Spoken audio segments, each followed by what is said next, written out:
ರಾಕೇಶ್ ಪೂಜಾರಿ ಅವರ ಅಕಾಲಿಕ ನಿಧನದ ಬಗ್ಗೆ ಮಾತನಾಡೋಕ್ಕೆ ನಮ್ಮೊಟ್ಟಿಗೆ ದಿವ್ಯಶ್ರೀ ಅವರಿದ್ದಾರೆ. ಬನ್ನಿ ಮಾತಾಡ್ಸೋಣ. ಮೇಡಮ್ ನಮಸ್ತೆ.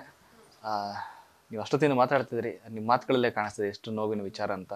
ರಾಕೇಶ್ ನಮ್ಮ ಜೊತೆ ಇಲ್ಲ ಅನ್ನುವಂಥದ್ದು ಎಷ್ಟು ಅರ್ಗಿಸ್ಕೊಳಕ್ಕಾಗ್ತು ನಿಮ್ಗೆ ಆ ಸುದ್ದಿ ಕೇಳಿದಾಗ ಆ ಸಂದರ್ಭದಲ್ಲಿ ಅಂತ? ಇನ್ನೂ ಆಗ್ತಾ ಇಲ್ಲ ಸರ್. ಎಷ್ಟು ಮಾತಾಡಿದ್ರು ಅವನ ಬಗ್ಗೆ ಕಡಿಮೆನೇ ಆಗ್ತಾ ಇದೆ ಹೊರತು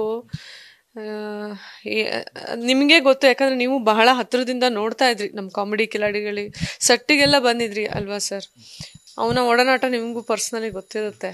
ಸದಾ ನಗು ಮುಖ ಇದ್ದು ಹುಡುಗ ಸರ್ ಅವನು. ಇನ್ನು ಸಿಗಲ್ವಲ್ಲ ಆ ಫೇಸು, ಜಸ್ಟ್ ಬರೀ ಫೋಟೋ ವಿಡಿಯೋಗೆ ಸೀಮಿತ ಆಗೋಯ್ತಲ್ಲ ಅನ್ನೋದೊಂದು ಬೇಜಾರು.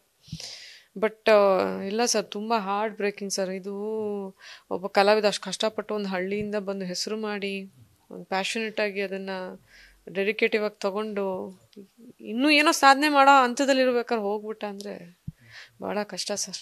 ನಾನು ಈಗ ಜಸ್ಟು ಅಂತ್ಯಕ್ರಿಯೆದೇನೋ ಒಂದು ಇದು ಅವ್ರ ತಾಯಿ ಮಾಡ್ತಿರೋದು ನೋಡಿದೆ. ಪಾಪ ಅವ್ರ ತಾಯಿ ಬಾಲೆ ಬಾಲೆ ಅಂತ ಅಳ್ತಾ ಇದ್ದಾರೆ. ಎಷ್ಟು ಹಿಂಸೆ ಅಲ್ವಾ ಅದು ಕೇಳೋದಕ್ಕೆ. ನೋಡಿ ಅಪ್ಪ ಜೊತೆಲಿದ್ದೋ ನಿಂಗೆ ಹೋಗ್ಬಿಡ್ತಾನೆ ಅಂತ ಅಂದ್ಕೊಂಡಿರ್ಲಿಲ್ಲ ಸರ್. ಬಟ್ ಏನಂದರೆ ನಾವು ಹೋಗಬೇಕಿತ್ತು. ಜಿಜಿಯವರು ಶೂಟಿಂಗಲ್ಲಿ ಸ್ಟಕ್ ಆಗಿದ್ದಾರೆ, ನೀವು ಹೋಗಿ ಬಂದ್ರಿ. ನಾನು ಲಿಟ್ರಲಿ ಎಲ್ಲ ಕಾರ್ಯ ಮುಗಿದ್ರೂ ಪರವಾಗಿಲ್ಲ, ಹೋಗ್ಬಿಡೋಣ ಒಂದ್ಸರಿ, ಹೋಗಿ ಅವ್ರ ತಾಯಿ ಮುಖ ನೋಡೋಣ, ಮಣ್ಣು ಮಾಡಿದ ಜಾಗ ನೋಡ್ಕೊಂಬರೋಣ ಅಂತ ಹೇಳಿದ್ದೀನಿ. ಆಯ್ತು ಹೋಗೋಣ ಅಂತ ಹೇಳಿದ್ರು ಜಿಜಿಯವರು. ಈ ಥರ ಪರಿಸ್ಥಿತಿ ಯಾರಿಗೂ ಬರಬಾರ್ದು ಸರ್. ಒಂದು ರಿಯಾಲಿಟಿ ಶೋನಲ್ಲಿ ಒಬ್ಬರು ಪ್ರತಿಸ್ಪರ್ಧಿ ಅನ್ನೋದಕ್ಕಿಂತ ಹೆಚ್ಚಾಗಿ ನಿಮ್ಮನ್ನ ನಿಮ್ಮ ಕುಟುಂಬದ ಜೊತೆ ತುಂಬ ಆತ್ಮೀಯವಾದ ಸಂಬಂಧ. ಯಾಕಂದರೆ ಅಣ್ಣ ಅತ್ತಿಗೆ ಅನ್ನೋ ಥರನೇ ಪ್ರೀತಿ ಇತ್ತು. ರೀಸೆಂಟಾಗಿ ಒಂದು ಸಿನಿಮಾದ ಪ್ರೀಮಿಯರ್ ಶೋನಲ್ಲಿ ನಿಮ್ಮ ಮಗು ಎತ್ಕೊಂಡು ಆಟ ಆಡಿಸಿದ್ರು. ಆ ನೆನಪಿನೆಲ್ಲ ಜಿಜಿಯವರು ಹಂಚ್ಕೋತಾ ಇದ್ರು. ನಿಮ್ಮ ಕುಟುಂಬದ ಜೊತೆಗೆ ಅವ್ರಿಗಿದ್ದಂಥ ಸಂಬಂಧ ಹೇಗಿತ್ತು ಅಂತ?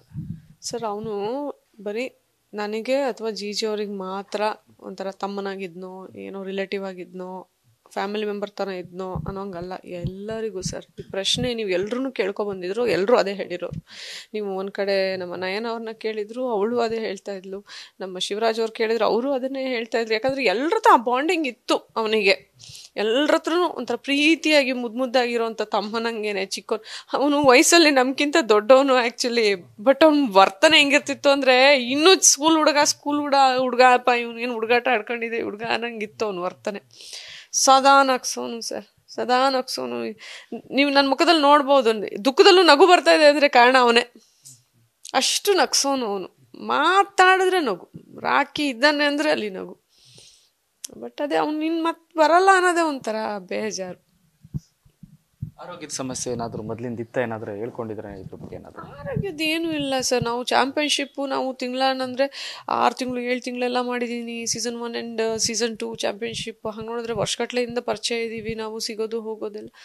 ಆರೋಗ್ಯದ ಬಗ್ಗೆ ಎಲ್ಲೂ ಇಲ್ಲ ಸರ್. ಹೆಂಗೆ ಅಂದರೆ ಅವನಿಗೆ ಎಲ್ಲರೂ ಒಂದು ಗ್ಯಾದರಿಂಗ್ ಥರ ಇದ್ದರೆ ಸಾಕು, ಯಾರ್ದಾರು ಬರ್ತ್ಡೇ ಸೆಲೆಬ್ರೇಷನ್ ಅಂತ ಇದ್ದರೆ ಸಾಕು, ಹಾಡು ಹಾಕಿದ್ರೆ ಸಾಕು, ಡ್ಯಾನ್ಸ್ ಮಾಡ್ಕೊಂಡು ಅವನದೇ ಯೂನಿಕ್ ಸ್ಟೈಲಲ್ಲಿ ಎಂಜಾಯ್ ಮಾಡ್ಕೊಂಡು ಎಲ್ಲರ ಜೊತೆ ಬೆರೀತಾ ಇದ್ದ.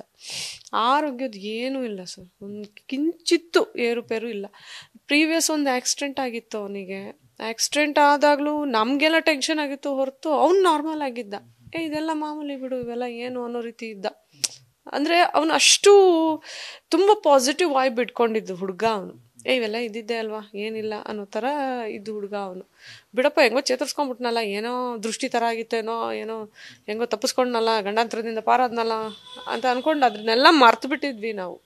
ನೋಡಿದ್ರೆ ಆಲ್ ಆಫ್ ಅ ಸಡನ್ ಈ ನ್ಯೂಸ್ ಕೇಳಿ ಏನು ಸರ್ ಇದು, ಒಂದು ನಿಮಿಷ ಜೀವ ಜಕ್ಕನತ್ತೆ ಸರ್. ತುಂಬ ಲವ್ವೆಬಲ್ ಬಾಯ್ ಅವನು. ಕಷ್ಟ. ನ್ಯೂಸ್ ಫಸ್ಟ್, ನಿರ್ಭೀತಿಯಿಂದ ನಿಮ್ಮ ಪರವಾಗಿ.